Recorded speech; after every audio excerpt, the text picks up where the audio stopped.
Hello students, in this video we'll discuss chapter number 5 agriculture. Student agriculture एक economic activity है ना। अब economic activities क्या होती है? Economic activities are those activities which we are performing for the purpose of earning money. हर वो activity जो हम मनी प्रॉफिट अर्न करने के लिए कर रहे हैं वो क्या है? इकोनॉमिक एक्टिविटी है। अगर हम इकोनॉमिक एक्टिविटीज़ की बात करें तो वी कैन क्लासीफाई और grouped economic activity into 3: primary, secondary and tertiary. ये 3 टाइप की इकोनॉमिक एक्टिविटीज़ होती हैं, ठीक है। चलो, तो एग्रीकल्चर उनमें मोस्ट इम्पॉर्टेंट इकोनॉमिक एक्टिविटी है। पूरे वर्ल्ड में जो एग्रीकल्चर है वो मोस्ट इम्पॉर्टेंट इकोनॉमिक एक्टिविटी है। और इकोनॉमिक एक्टिविटीज़ क्या है बेटा? वो एक्टिविटीज़ जो हम परफॉर्म करते हैं for the purpose of earning money, और इनको हम ब्रॉडली 3 कैटेगरीज में डिवाइड कर सकते हैं। फर्स्ट है primary activity. So dear student, primary activities includes the extraction of raw material. जब आप किसी रॉ मटेरियल को अर्थ के सरफेस से एक्सट्रैक्ट कर रहे हो, जैसे सपोज करो ये अर्थ का सरफेस था, यहाँ हमें पता है कि यहाँ पर बहुत अमाउंट में कोल है, और अगर हम डिग करके इस कोल को बाहर निकाल रहे हैं तो ये क्या हो गया बेटा? प्राइमरी एक्टिविटी हुई, ठीक है, जिसमें आप अर्थ के सरफेस से कुछ एक्सट्रैक्ट कर रहे हैं। जो मेन प्राइमरी एक्टिविटीज़ हैं वो है hunting, food gathering, pastoralism, fishing, forestry, mining and agriculture. So these are few example of primary activity. क्या क्या आएगा बेटा प्राइमरी एक्टिविटी में? Hunting, food gathering, pastoralism, fishing, forestry, mining and agriculture. मतलब mining कहाँ पर होगी? माइनिंग अर्थ के अंदर से बाहर की तरफ होगी। फॉरेस्ट एरिया कहाँ पर होगा? अर्थ के ऊपर होगा। फिशिंग, यहाँ पर जो अर्थ के ऊपर जो पानी है उसमें फिशिंग होगी, है ना। तो अर्थ के जो रिसोर्सेज हैं, अर्थ सरफेस का अगर यूज हो रहा है तो वो कौन सी एक्टिविटी है बेटा? Primary activity. Now secondary activities. तो सेकेंडरी एक्टिविटीज़ में क्या होता है बच्चा? प्राइमरी एक्टिविटीज़ से जो प्रोडक्ट्स, जो रॉ मटेरियल मिलते हैं उसको हम फिनिश प्रोडक्ट में कन्वर्ट कर देते हैं, है ना, और उनमें कुछ ना कुछ वैल्यू एडिशन हो जाता है, वो चीज़ मोर वैल्यूएबल बन जाती है। जैसे अगर मैं आपसे कहूँ कॉटन पहन लो, रॉ कॉटन जिससे हम वो विग बनाते हैं वो कॉटन पहन लो, क्या हम पहन लेंगे? नहीं, पर हम कॉटन क्लॉथ जरूर पहन सकते हैं, ठीक है। अगर आपकी मम्मी आपसे कहे कि चलो चलो बेटा सुबह उठो, शुगर केन खाओ और उसके साथ गेहूं खा लो थोड़े से, यही तुम्हारा आज का नाश्ता है, तो क्या आप शुगर केन और व्हीट को नाश्ते में खाना पसंद करोगे कि इन दोनों को मिला के हम बिस्किट बना दे? वो ज़्यादा ईजी है आपके लिए। Which one you will prefer, biscuit और sugar cane and wheat? Please write in comment section which one is your preference. एक हाथ से शुगर कैन खाते जाओ, दूसरे हाथ से गेहूं खाते जाओ और स्कूल चले जाओ। क्या ये आसान काम होता? नहीं होता ना। तो शुगर कैन से शुगर बनाए, व्हीट से फ्लावर बनाया, इन दोनों को मिक्स करके क्या बना दिया? बिस्किट। तो यही काम होता है किसका? सेकेंडरी सेक्टर का और सेकेंडरी एक्टिविटीज़ का, जो रॉ मटेरियल को कन्वर्ट कर देते हैं फिनिश्ड गुड्स में, ठीक है। और जो मेन सेकेंडरी एक्टिविटीज़ हैं वो हैं industry, such as making of steel, iron ore, weaving of cloth, cloth का बनाना, स्टील बनाना आयरन ओर से, ये सब किसका? सेकेंडरी एक्टिविटीज़ का एग्जाम्पल है। ब्रेड बनाना, बिस्किट बनाना, सब किस में आएगा? सेकेंडरी एक्टिविटीज़ में, ठीक है। Next is tertiary activities. Tertiary activities में वो सारी सर्विसेज इंक्लूड हो जाएंगे बेटा जो प्राइमरी और सेकेंडरी सेक्टर्स को मिल रही हैं, या प्राइमरी एक्टिविटीज़ सेकेंडरी एक्टिविटीज़ को मिल रही हैं। जैसे कि अगर एक फार्मर है, उसे लोन चाहिए तो कौन प्रोवाइड करेगा? बैंक। एक फार्मर है, उसे क्या चाहिए बेटा? फर्टिलाइज़र चाहिए, मैन्योर चाहिए, तो वो कौन अवेलेबल करवाएगा उसे? सेकेंडरी एक्टिविटीज़, है ना। पर सेकेंडरी एक्टिविटीज़ को अपनी फैक्ट्री का इंश्योरेंस करवाना है तो वो कौन देगा बेटा? टर्शरी एक्टिविटी, ठीक है। तो टर्शरी एक्टिविटी के एग्जाम्पल हैं transport, trade, education, banking, insurance and advertisement. आपने रॉ मटेरियल लिया, कॉटन से आपने कॉटन क्लॉथ भी बना दिया, आप सेकेंडरी सेक्टर में भी आ गए। पर अब उस कॉटन क्लॉथ को आपको सेल आउट भी तो करना है, तो उसके सेल आउट करने के पहले आपको क्या करनी पड़ेगी? एडवर्टीजमेंट। तो वो एडवर्टीजमेंट किस में आएगी बच्चा? टर्शरी एक्टिविटीज़ में, ठीक है। तो स्टूडेंट, मुझे ऐसा प्रतीत होता है, मुझे ऐसे लगता है शायद आप लोगों को इकोनॉमिक एक्टिविटीज़ का डिवीज़न समझ में आ गया होगा। प्राइमरी एक्टिविटीज़ में हम रॉ मटेरियल प्रोड्यूस कर रहे हैं। जैसे हम कॉटन प्रोड्यूस कर रहे हैं, कॉटन टेक्सटाइल इंडस्ट्री के लिए जूट प्रोड्यूस कर रहे हैं, जूट टेक्सटाइल के लिए, शुगर इंडस्ट्री के लिए शुगर केन प्रोड्यूस कर रहे हैं, ठीक है? और फिर इन पे कुछ प्रोसेसिंग लगा के सेकेंडरी सेक्टर क्या बना देगा बेटा? कॉटन से कॉटन टेक्सटाइल, जूट से जूट टेक्सटाइल और शुगर केन से शुगर। पर इस शुगर केन को जो शॉपकीपर सेल आउट करेगा, कॉटन क्लॉथ को जो शॉप सेल आउट करेगी, वो क्या दे रहे हैं आपको बेटा? सर्विसेज, ठीक है? जो एग्रीकल्चर है वो प्राइमरी एक्टिविटी है और क्लोजली जुड़ी हुई है नेचुरल एनवायरनमेंट से। एग्रीकल्चर क्या है? प्राइमरी एक्टिविटी है और किससे जुड़ी हुई है? नेचुरल एनवायरनमेंट से। The term agriculture has been, ये जो टर्म है एग्रीकल्चर, ये किससे डिराइव हुआ है बेटा? डिराइव हुआ मतलब लाया गया है लैटिन वर्ड, लैटिन लैंग्वेज का वर्ड है जर, जिसका मतलब होता है सॉइल, और कल्चर जिसका मतलब होता है कल्टीवेशन। तो जो वर्ड है एग्रीकल्चर, दो वर्ड से मिलके बना है। एक वर्ड लैटिन वर्ड है एजर और दूसरा लैटिन वर्ड है कल्चर। एजर का मतलब होता है सॉइल, कल्चर का मतलब होता है कल्टीवेशन। तो एग्रीकल्चर को हम कैसे डिफाइन कर सकते हैं कि ये आर्ट है, साइंस है। किसका आर्ट और साइंस है? कल्टीवेशन का। the soil and raising crops and livestock। Agriculture art है, साइंस है कल्टीवेशन का, cultivation, cultivating the soil and raising crops and live stock. Raising crops मतलब फसल तो आप उगा ही रहे हो। लाइव स्टॉक में अगर आपके पास गॉट हैं, काउज हैं, ऑक्स हैं, बफेलोज हैं, ये सब क्या होते हैं बेटा? Live stock. Art and science of cultivating the soil and raising crops and live stock. Now आज तक हमें पता नहीं चलता है कि एक्चुअली में एग्रीकल्चर कब स्टार्ट हुआ। जो प्रिमिटिव मैन थे, मतलब जो हमारे कौन थे?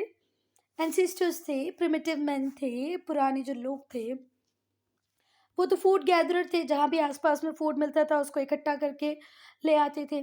लेटर उसके बाद में इन्वेंशन हुआ एग्रीकल्चर का, जिससे शुरुआत हुई सेटल लाइफ की। बेटा आज हम लोग इंडस्ट्रियल एज में हैं, फिर भी बेटा वर्ल्ड की आधी से ज़्यादा पॉपुलेशन, अबाउट 61% पॉपुलेशन अकेले हमारे इंडिया की किस पे डिपेंड करती है? एग्रीकल्चर पे। तो आई बात समझ में?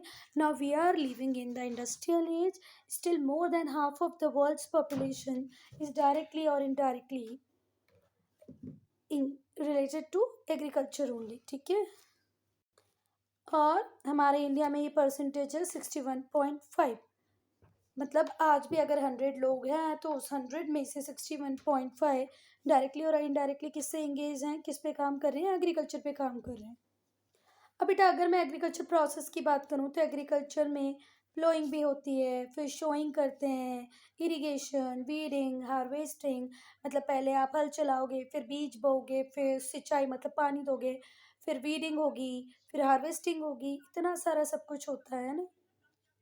तो बेटा ये जो सारी प्रोसेसेस हैं, भले वो प्लोइंग की हो, शोइंग की हो, इरिगेशन की हो, इन सब में एक बहुत बड़ा चेंज आया है। क्रॉप प्रोडक्शन एंटायरली चेंज हो गया है, क्योंकि अब एग्रीकल्चर एक ग्लोबल एक्टिविटी बन गई है। पहले हमारा किसान हल चलाता था, हाँ हल का सुना होगा ना, ठीक है? पहले हमारा किसान इस तरीके से हल चलाता था, किसकी हेल्प से? बैलों की हेल्प से, ऑक्स की हेल्प से हम लोग चलाते थे ना, प्लोइंग करते थे। फिर शोइंग करने के लिए हाथों से बीज डालते थे। आज हमारे पास सीड ड्रिल है। इरिगेशन के लिए हमारे पास या तो कैनाल्स वगैरह होती थी, आज हमारे पास ट्यूबवेल्स हैं। वीडिंग हम पहले हाथों से की जाती थी, है ना? वीडिसाइड्स हैं जिसको डालने पे बीज खत्म हो जाते हैं। हार्वेस्टिंग अब हम हार्वेस्टर से कर रहे हैं। एक बहुत बड़ी कंबाइन हार्वेस्टर मशीन आती है जो 2-3 घंटों में ही आपकी पूरी फसल काटने की कैपेसिटी रखती है। तो पहले ये हम हाथों से करते थे, 8-10 दिन कटाई का ही काम चलता रहता था। तो अब सब कुछ पूरी तरह चेंज हो गया है। Human being have also developed various means and technique to increase agriculture production। ना ह्यूमन ने भी बिल्कुल ट्राई किया, पूरी कोशिश की है कि एग्रीकल्चर प्रोडक्शन को बढ़ाना ही है। It was necessary to meet the increasing demand for food, क्योंकि जिस तरीके से हमारी पॉपुलेशन बढ़ रही है, इतने सारे लोगों को फूड प्रोवाइड करना क्या आसान काम रहा होगा? बिल्कुल नहीं। तो इस ग्रोइंग पॉपुलेशन को फूड प्रोवाइड कराने के लिए हमारी एग्रीकल्चर प्रैक्टिसेस को थोड़ा सा तो स्मार्ट बनाना ही था, और हमारे फार्मर्स ने बनाया भी। बच्चा जैसे जैसे फार्म मशीनरी का इंट्रोडक्शन हो रहा था, क्रॉप प्रोडक्शन भी बढ़ता जा रहा था, हम मैक्सिमम एरिया को अंडर कल्टीवेशन लाते जा रहे थे। एग्रीकल्चर से बेटा ह्यूमन बींग्स को ही फूड प्रोवाइड नहीं करती बच्चा, एनिमल्स के लिए भी फूड प्रोवाइड करती है ना। और ये जो रॉ फूड प्रोडक्शन है, ये रॉ मटेरियल भी बनता है कुछ इंडस्ट्रीज के लिए, जैसे textile industry, sugar industry, oil industry. Oil industry के लिए आपको क्या ग्रो करना पड़ेगा बेटा? मस्टर्ड, आपको ग्राउंड नट ग्रो करना पड़ेगा, है ना। तो ये ग्रो कौन करेगा? एग्रीकल्चर। और फिर ये किसके लिए रॉ मटेरियल मिल जाएंगे? ऑयल इंडस्ट्री के लिए। और बेटा जो एग्रीकल्चर है वो सिर्फ ऐसा नहीं है कि रॉ मटेरियल ही प्रोवाइड कर रही है हमारे इंडस्ट्रियल सेक्टर को, हमारे इंडस्ट्रियल प्रोडक्ट की एक बहुत बड़ा कंज्यूमर भी है एग्रीकल्चर। कैसे? देखो इंडस्ट्रीज में ही बड़ी बड़ी मशीन बन रही है, पंप्स बन रहे हैं, फर्टिलाइजर बन रहे हैं, पेस्टिसाइड बन रहे हैं, फिटिसाइड बन रहे हैं, है ना। सीड ड्रिल भी कहाँ पर ही बन रहा है? इंडस्ट्रीज में बन रहा है। मोटर चलाने के लिए पंप भी कहाँ बन रहा है? इंडस्ट्रीज में बन रहा है। तो हमारी जो एग्रीकल्चर है वो one hand agriculture is providing raw material to industry, on the other hand they are also consuming what? Industrial products. Which products? Machinery, fertilizer, pesticide, weedicide, pumps, pipes, etc. Okay. So the prosperity of industrial sector depends upon agriculture prosperity. अगर industrial sector को prosper करना है तो agriculture में prosperity बहुत ज़रूरी है। Now will discuss factor influencing agriculture. वो कौन से फैक्टर्स हैं बेटा जिनका प्रभाव पड़ता है एग्रीकल्चर पे या जो एग्रीकल्चर को इफेक्ट करते हैं? The methods of farming, types of crop grown, कौन सी मेथड हम फार्मिंग के लिए यूज़ करेंगे, कौन सी टाइप की क्रॉप हम ग्रो करेंगे, and the amount of production vary from place to place. कौन सी क्रॉप ग्रो करना है, कब ग्रो करना है, किस तरह उसका प्रोडक्शन होगा, ये one place to another vary करेगा, अलग अलग होगा, क्योंकि इन्वायरमेंट चेंज हो जाता है, इन्वायरमेंटल कंडीशन चेंज हो जाती हैं। कुछ फिजिकल और इकोनॉमिक फैक्टर हैं जिनका बहुत ग्रेट इन्फ्लुएंस होता है एग्रीकल्चर पे। तो पहला हम लोग देखेंगे रिलीफ, है ना बच्चा। तो जो लैंड है जिसके ऊपर आपको क्रॉप ग्रो करनी है उसे बोलते हैं arable land. The land on which you are going to grow you are growing crops is known as arable land. जो लो लैंड होती हैं जैसे कि रिवर के बेसिन, फ्लड प्लेन्स, डेल्टा, ये बहुत सुटेबल होते हैं किसकी ग्रोथ के लिए बेटा? एग्रीकल्चर की ग्रोथ और डेवलपमेंट के लिए। किसके कंपैरिजन में? हाईलैंड के कंपैरिजन में। ठीक है, तो लो लैंड हो जैसे रिवर के बेसिन हो, फ्लड प्लेन्स हो, डेल्टाज हो, ये बहुत ही ज़्यादा सुटेबल हैं ग्रोथ एंड डेवलपमेंट। किसका ग्रोथ एंड डेवलपमेंट? एग्रीकल्चर का। ठीक है। In the low land dense population, lowlands में जो पॉपुलेशन डेंसिटी है वो बहुत ज़्यादा होती है। क्यों ज़्यादा होती है बेटा? ये तो एक अलग बात हुई, हम एग्रीकल्चर का एस्पेक्ट बाद में देखेंगे। पर जितने भी ऐसे एरियाज़ हैं जहाँ पर लो लैंड अवेलेबल है, प्लेन्स अवेलेबल है, वहाँ पॉपुलेशन डेंसिटी बहुत ज़्यादा होती है। अगर पॉपुलेशन डेंसिटी ज़्यादा होगी तो आपको क्या मिल जाएगा एग्रीकल्चर के लिए? Cheap labour. और चीप लेबर तो मिलेगा ही मिलेगा, आप को एक बहुत बड़ा मार्केट भी मिल जाएगा अपने प्रोडक्ट्स के लिए, फार्म प्रोडक्ट्स के लिए। आपने गेहूं बोए, फटाफट उनको सेल कर दो क्योंकि पॉपुलेशन डेंसिटी ज़्यादा है। चावल ग्रो किया, राइस ग्रो किया, राइस सेल आउट कर दो फटाफट। हिली एरियाज में सॉइल इरोजन बहुत रैपिड होता है। Moreover farm machinery cannot be used and the means of transport are limited. अगर आप वहीं हिली एरियाज में हैं तो सॉइल इरोजन की प्रॉब्लम तो आपको परेशान करेगी, और दूसरा फार्म मशीनरी भी वहाँ पर आप यूज़ नहीं कर सकते, ट्रांसपोर्टेशन बहुत लिमिटेड है, ट्रेन डिफिकल्ट है ना बेटा। उसके बाद सेकेंड फैक्टर है हमारा climatic condition. Hot and humid climate favour agriculture. अगर बहुत गर्मी भी है और ह्यूमिडिटी भी है तो वहाँ पर एग्रीकल्चर बहुत अच्छा होगा, क्योंकि भाई पेड़ों को ग्रो करने के लिए क्या चाहिए? सनलाइट, फोटोसिंथेसिस परफॉर्म करनी है ना उन्हें। तो हॉट और ह्यूमिड क्लाइमेट हो मतलब पानी भी गिरता हो, ह्यूमिडिटी हो और हॉट भी हो, तो वहाँ एग्रीकल्चर बहुत अच्छे से होगा। Thus, cultivation is possible almost throughout the year in the equatorial and tropical region. तो बेटा जितना भी इक्वेटोरियल रीजन है, ये वाला जो रीजन है इक्वेटोरियल रीजन, यहाँ पर भी ट्रॉपिकल रीजन में भी एग्रीकल्चर बहुत अच्छे से हो जाता है। विंटर सीजन में टेम्परेचर जब बहुत कम हो जाता है तो प्लांट की ग्रोथ भी कम हो जाती है। अब देखो विंटर सीजन के बाद समर सीजन आएगा, जब तो ये वाली प्रॉब्लम तो सॉल्व होगी कि भैया विंटर के बाद समर आएगा ही आएगा।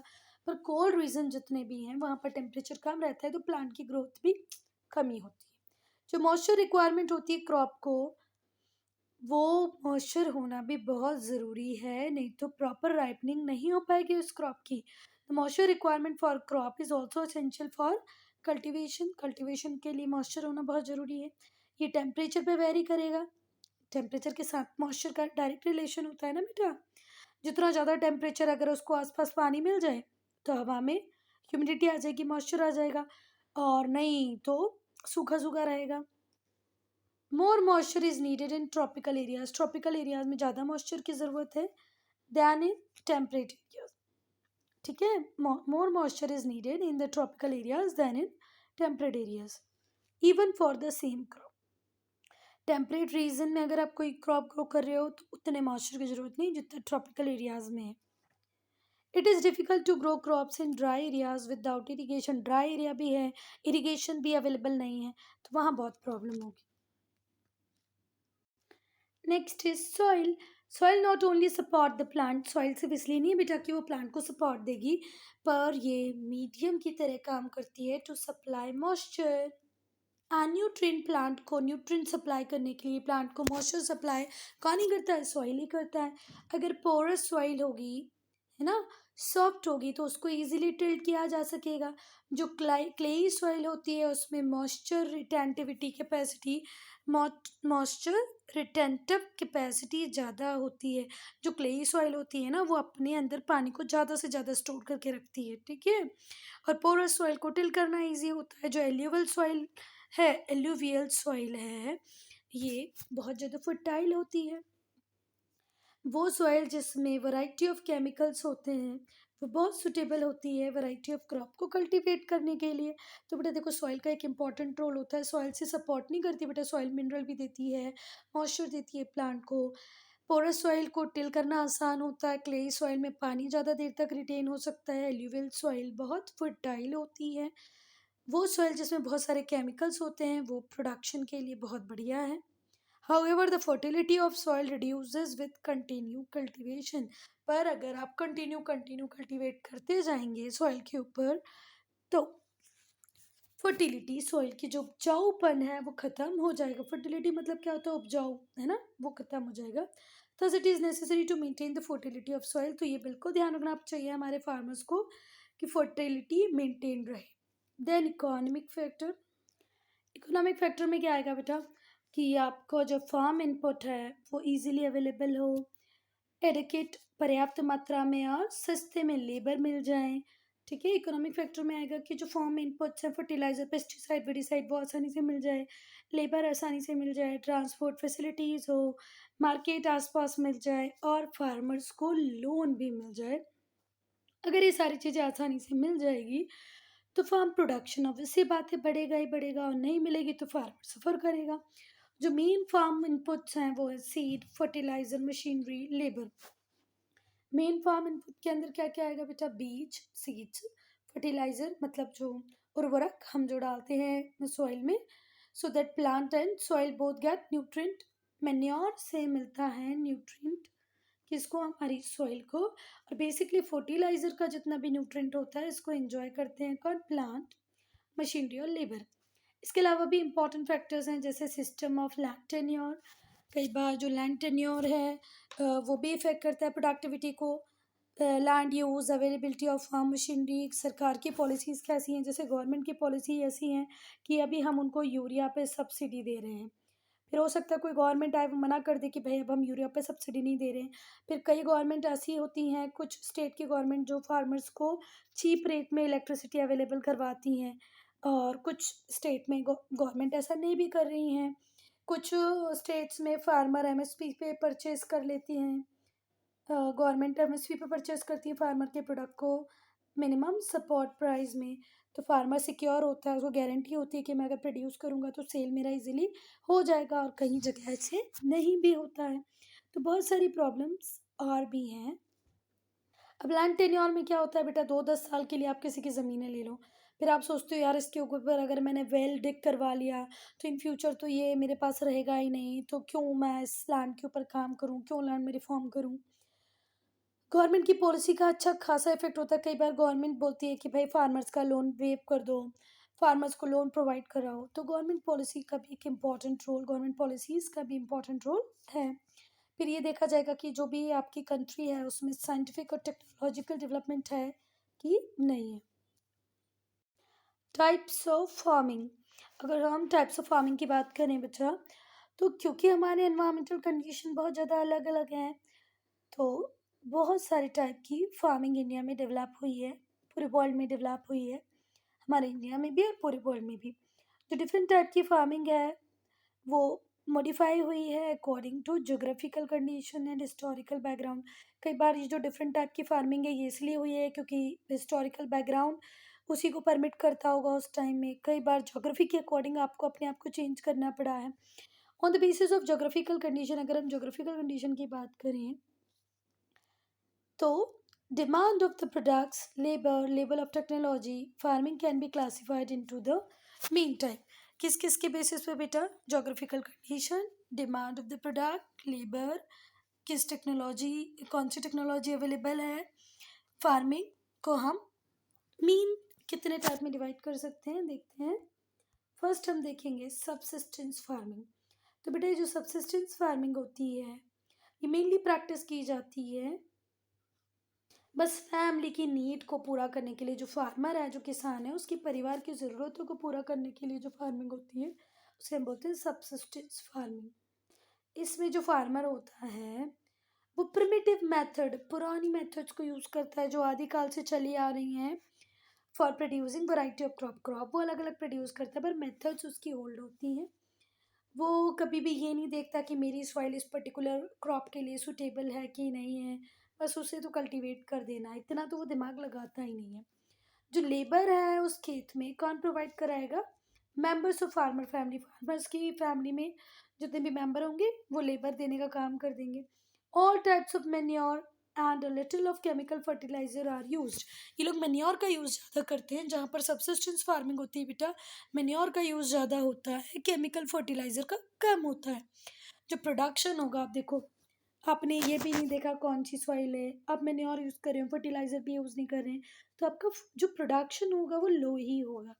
Therefore the farmer are poor and their standard of living is low. इसलिए जो किसान है, फार्मर है, वो गरीब ही रहता है और उसका स्टैंडर्ड ऑफ लिविंग बहुत ज़्यादा अच्छा नहीं होता। Next is shifting cultivation. भाई ये जो शिफ्टिंग कल्टीवेशन है ये तो मेरा फेवरेट टॉपिक है। पहले मैं आपको यूँ ही समझाती हूँ, ठीक है, फिर हम लोग पढ़ेंगे बुक में जो लिखा हुआ। शिफ्टिंग कल्टीवेशन में क्या होता है, एक पैच ऑफ लैंड होता है, उसको आप क्लियर करते हो।